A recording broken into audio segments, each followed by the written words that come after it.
Men have a hard time with critical thought because they perceive nuance as inherently feminine.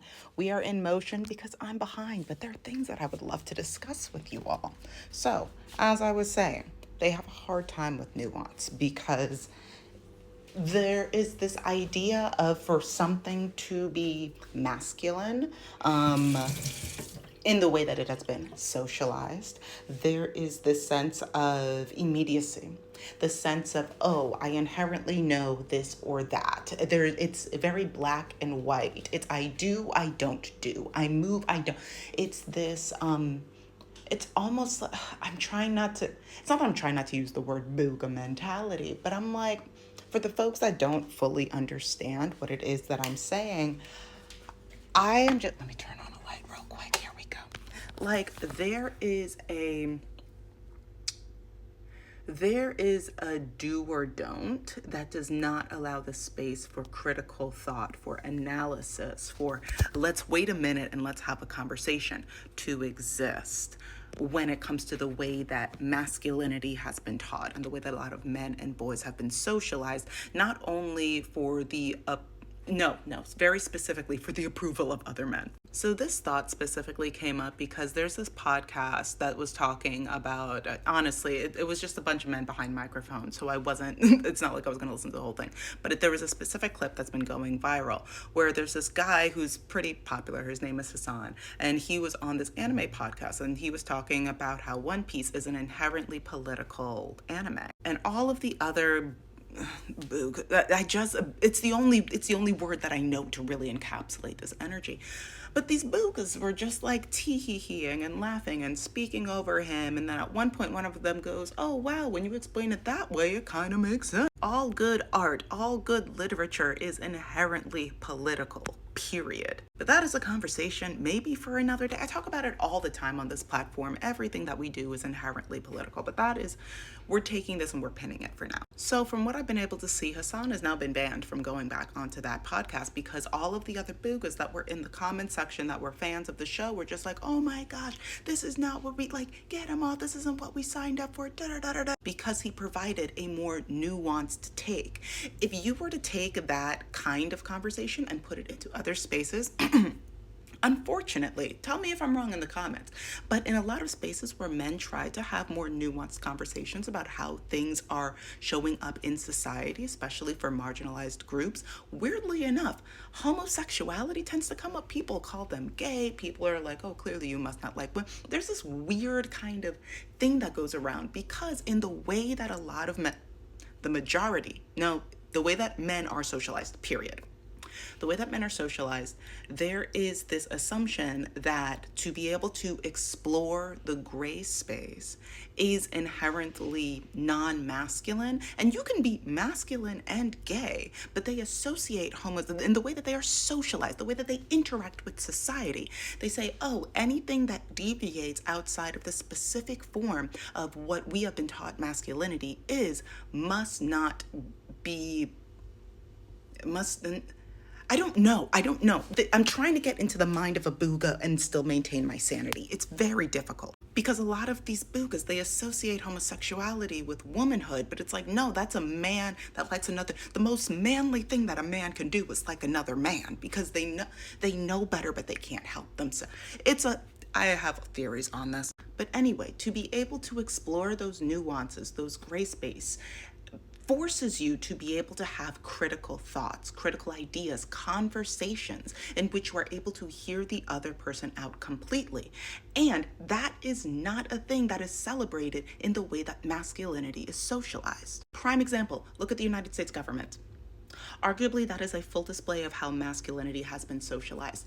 Nobody's actually talking to each other. Nobody's actually trying to get anything done, especially within this current administration. It's just speaking over somebody, making strong moves, hard and fast in one specific direction, regardless of who it affects, because that's the masculine thing to do. And patriarchy says that to do the opposite makes you weak, makes you somebody that should be overcome, makes you somebody that should be subjugated. Meanwhile, if we think about this in the terminology of a household, right?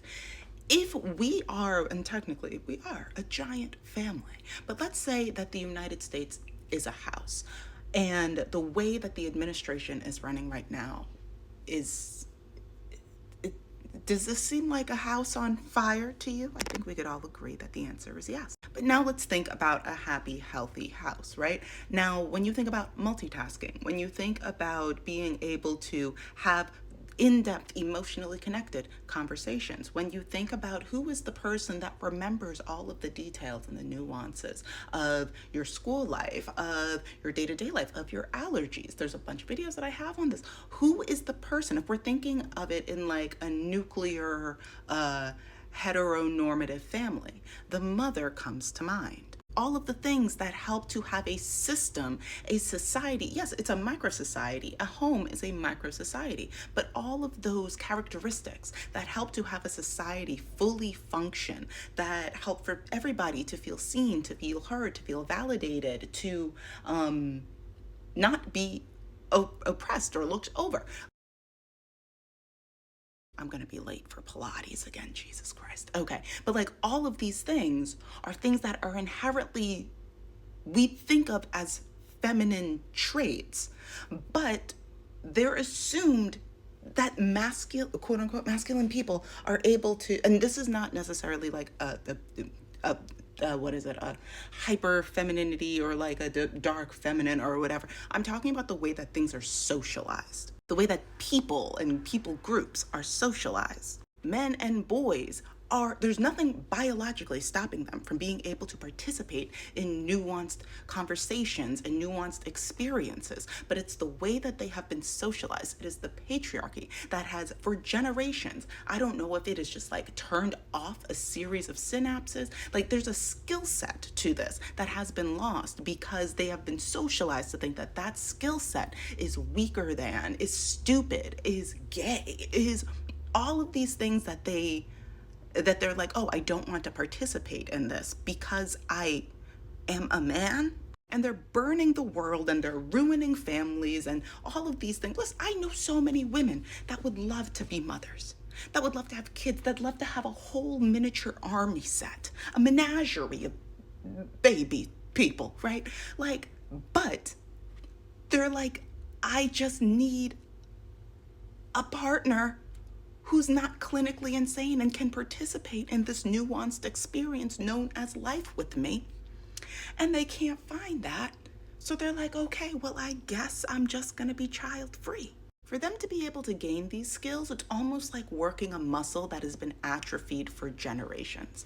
It's not even that your muscle specifically is atrophied. It's that your dad's and your grandpa, this is like a long run, it's basically like heart disease. They have to do things in their personal lives. Like, this is not me talking about society. For things to actually change, like, this is gonna have to happen on a person by person basis, which will then create micro societal movements, which would then create macro societal movements.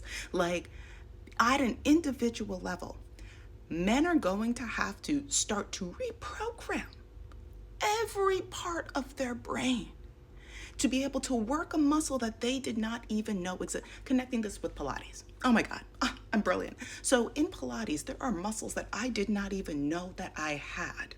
Now, because the teacher that I have is brilliant, she has been able to help me activate certain muscles that have been able to help me walk better, move better, feel better generally in my body. I would like to emphasize muscles that I did not even know existed. This is what men are going to have to do to basically every muscle in their body, because the patriarchy is a cancer and it affects everything. But anyway, I'm going to be late. I have to have I shouldn't eat before I go. It's too late. I already made food. Okay, gotta go. Bye. Be safe out there.